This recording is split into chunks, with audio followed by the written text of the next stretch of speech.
بسم اللہ الرحمن الرحیم۔ سامعین محترم، عوام کے اندر ایک غلط مسئلہ مشہور ہے کہ اگر وضو کی صورت میں ستر سے کپڑا اٹھ جائے یا گھٹنا ننگا ہو جائے تو وضو ٹوٹ جاتا ہے۔ حالانکہ اس کی کوئی اصل نہیں ہے، یہ بالکل غلط بات ہے۔ اگر وضو کی صورت میں بندے کا ستر ننگا ہو جاتا ہے، گھٹنے سے کپڑا اٹھ جاتا ہے تو اس صورت میں وضو نہیں ٹوٹتا، بلکہ میں یوں عرض کرتا چلوں، اگر کسی بندے نے وضو کیا ہے، وضو کرنے کے بعد اس نے کپڑے چینج کرنے ہیں، تو کپڑے چینج کرنے کی صورت میں جب وہ اپنے پہلے والے کپڑے اتارے گا اور دوسرے کپڑے پہنے گا تو زہرنگا ہوگا، تو اس صورت میں اس کا وضو نہیں ٹوٹتا۔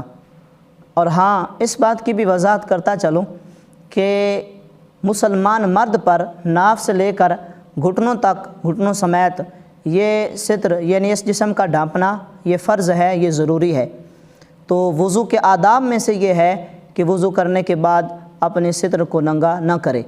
ہاں، ویسے بھی انسان کو اپنے ستر کو ننگا نہیں کرنا چاہیے، اور کسی دوسرے کے سامنے اپنے ستر کو ننگا کرنا یہ سخت جرم اور حرام ہے، ممنوع ہے، اس لیے اس سے احتراز کرنا چاہیے۔